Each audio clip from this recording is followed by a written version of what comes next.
Trask. My thanks to Haggerty's Music Works here on the hill in Rapid City. My thanks to Johnny Hastings for being behind the camera. My thanks to Bryce and Tate at Black Hill Splendid Espresso for hooking us up with the Americanos today. Thank you very much. This show is called Old Faithful, as you all know, and it will probably always be kind of guitar-centric, but it's not just for guitarists. We've had a bass on the show, and today we have the first fiddleizer, Mr. Kenny Putnam. It's so nice to see you, Matthew. And thanks for being asking on the show. You betcha. I think he also can play the violin, which, as we all know, is just the fiddle with your pinky up. That's right. I'm bona fide. So. Sure. Yeah. Well, it's difference between a violin and a fiddle is, fiddles are fun to listen to. So there you go. And we got me to laugh already. There you go. All right. Tell us about you and all about you. Well, how much time we got? No. I grew up in this town and started in orchestra. Grade school orchestra, 4th grade. Great teacher, one of my best teachers. And then just took orchestra through into college. Hated it at certain points. Okay. Tried to quit. Got down to Vermilion, going to school for art, and took orchestra, and just wound up seeing a guy with a electric violin, and he was playing in a bar, and so I started a band with Tom Haggerty down in Vermilion. We Badlands Swing Band. We played a house gig at Leo's Lounge with 2 other guys, and then Red Willow was playing across the street at Grease City, and we just cross-pollinated, and I joined Red Willow one summer, and 7 years with Red Willow, and quit, went back to school, got a job with Roy Clark, went on the road for 8 years with Roy Clark, quit, went back to college, finished college in Iowa City. My wife got a job here, and we moved back. So. In the various orchestras you were in school, first of all, which schools did you go to here in Rapid City? Well, Meadowbrook. Okay. West Junior High. All right. Stevens. And Reform School. No. And then just down to the University of South Dakota. So those orchestras, you were in the string section all the time? Yep. No horns, no drums? No.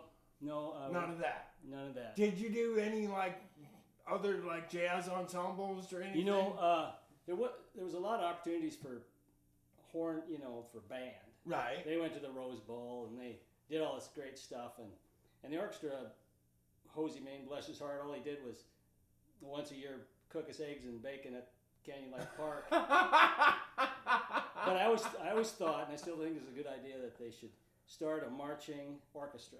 Okay. With a little backpack, a little pig nose, and electrify everybody with a rap, and then just march the orchestra, and they could play ba-da-da-da, and do little patterns and all that kind of stuff, rain permitting, and the cellos could carry them around their neck like a bass sometimes does, put the peg in a strap around your neck, and it would make the papers.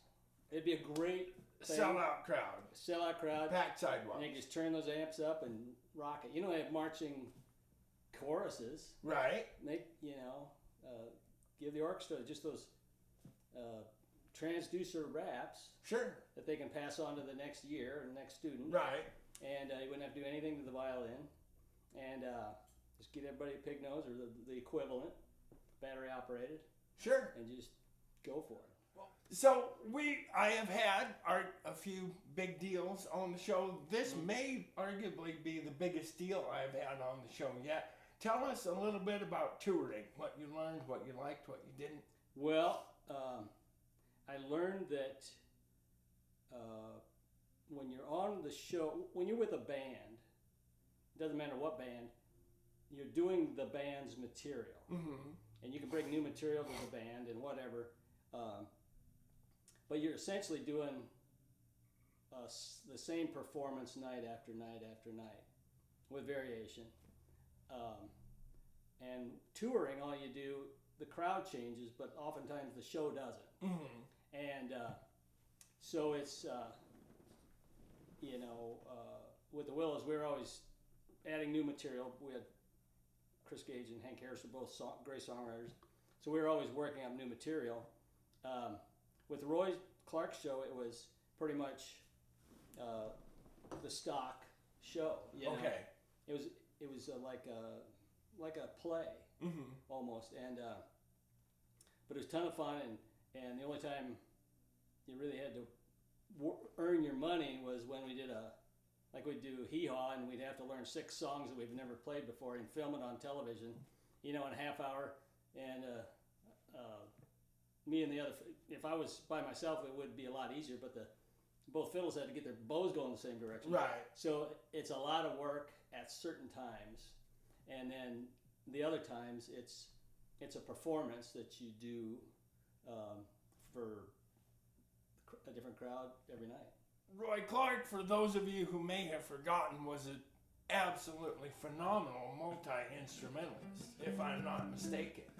Yeah, Roy was. Who could also play the fiddle. He could. Close to as good as you, maybe better at the time. He hired us to, quote, knock the polish off the act. So, but it was, at the time he was doing more casinos, like right. Vegas type shows and stuff, and he had a big orchestra with him a lot of times, and so he hired 2 fiddle players to just make it more real, Sure.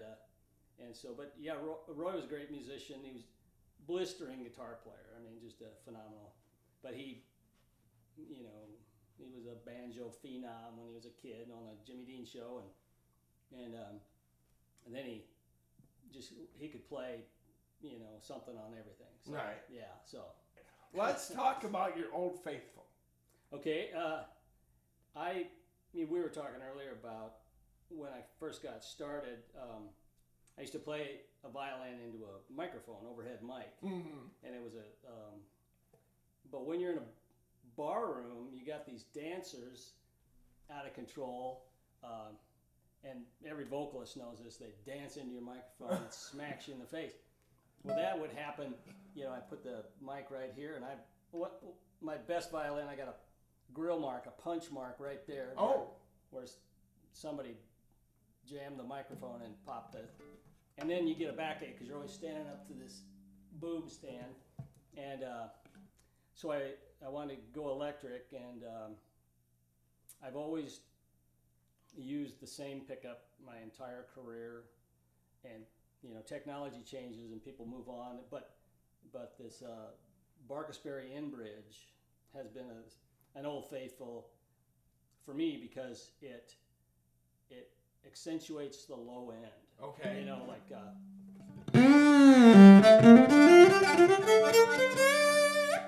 So you get tons of highs on a.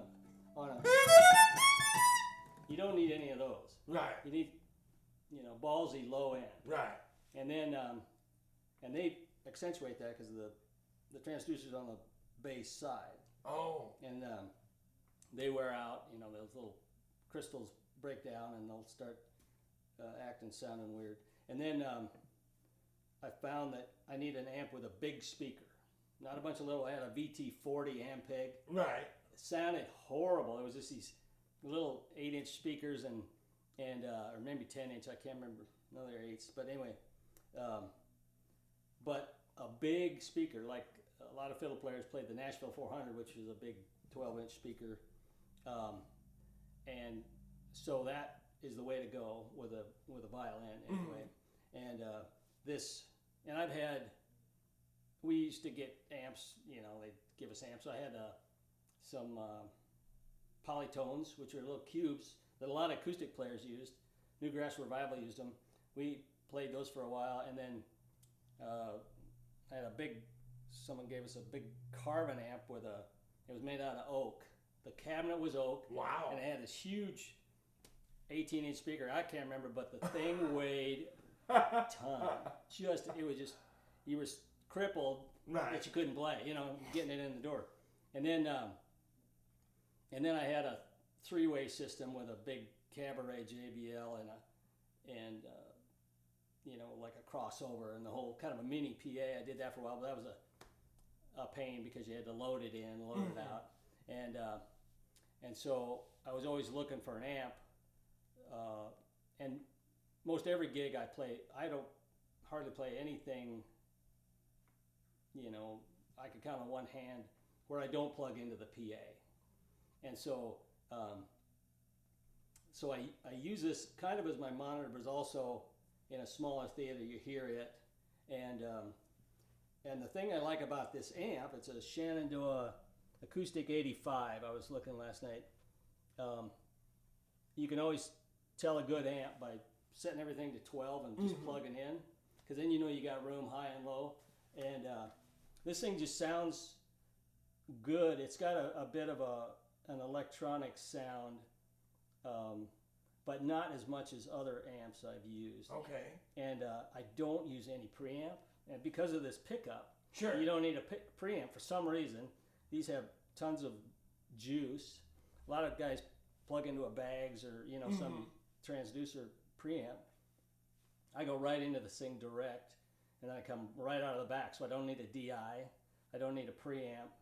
And then it's an acoustic style amp. So if I play mandolin, I can plug a microphone into it as well. And it's got good tone control and a nice reverb, and really that's about all I need. And it's, you can see it's beat up. It used to be flesh colored, and yeah, my favorite color. Anyway, and so I painted it black when the cover or the skin started wearing out. Yeah. And then the handle wore out, and it had a steel strap that would cut you like a razor when the plastic wore off. So I screwed a regular old handle on the side of it to pick it up and move it, and I just love it. I got a new version of the same thing, but this old version, it's heavy, and it's not a tube amp, but it just sounds heavy. And then the only thing I don't like about it is there's no place to poke the cord in the back. Right. When you're loading up. So I've been trying to figure out the best way to wrangle that cord so I don't have to. And it's not removable. It is removable. Oh, it is. But then what you happens? You lose the cord. Exactly. So, right. So you have another one. Does it sound the same to you? No. It does not. No. It's more powerful. Okay. It's a newer version of the Shenandoah. But they're lighter for some reason. I'm not sure why. It might be just the magnet on the speaker or something. Something makes these heavy and the new one's light. But it would be a preferred amp if this one quits. Okay. Yeah. So you're playing Turkey in the Straw at an outdoor festival, and a meteor hits this. You grab the other one. And set it up and live with it. I could. Okay. Yeah, but I searched online. And back to the Barkus Berry pickup. Do they still make that? They do. They do. Yep. And I think they're about $140 or something like that. But you occasionally will get these repaired? I get them replaced. Oh, okay. Because the crystals in the transducer fry or something. Okay. And you got to get it fit.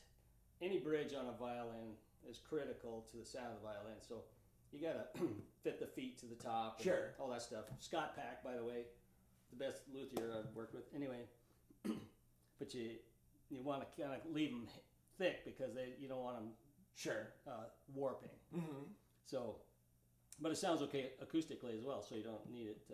And you have one of these on, and it should be no secret that most of us instrumentalists have way more than one instrument. You have these on every one, pretty much? Yeah, pretty much. I got an octave violin in there with one on it. Okay. And I don't know, it's Old Faithful. I've tried the Bags, I've tried different violins and different configurations, and it's just, I don't know, I just like it.